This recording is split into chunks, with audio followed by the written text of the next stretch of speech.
State bank के मुलाजिम की 10 नहीं 20 नहीं बल्कि पूरे 40 लाख रुपए की तनख्वाह का इंकशाफ। सेनेट अराकीन सरापा एहतजाज हो गए, ऐवान में अपनी तनख्वाहें गिनवाना शुरू कर दी। सेनेट इजलास में स्टेट बैंक के ग्रेड 8 के मुलाजिम की तनख्वाह तकरीबन 40 लाख रुपए होने का इंकशाफ हुआ है, जिस पर सेनेट के ऐवान में अराकीन ने एहतजाज किया। अराकीन ने सवाल किया कि हमारी तनख्वाह 1,60,000 और ग्रेड 8 के मुलाजिम की तनख्वाह 40 लाख क्यों है। डॉक्टर अविनेश कुमार ने कहा कि सुना है कि गवर्नर स्टेट बैंक की तनख्वाह 40 लाख है। सेनेटर पलवशा खान ने कहा कि एक सेनेटर की तनख्वाह 1,60,000 है।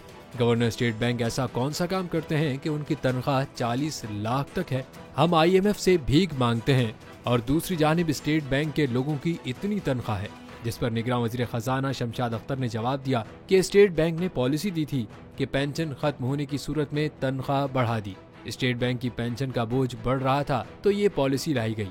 दुनिया भर में सेंट्रल बैंक का सैलरी स्ट्रक्चर सबसे मुख्तलिफ होता है।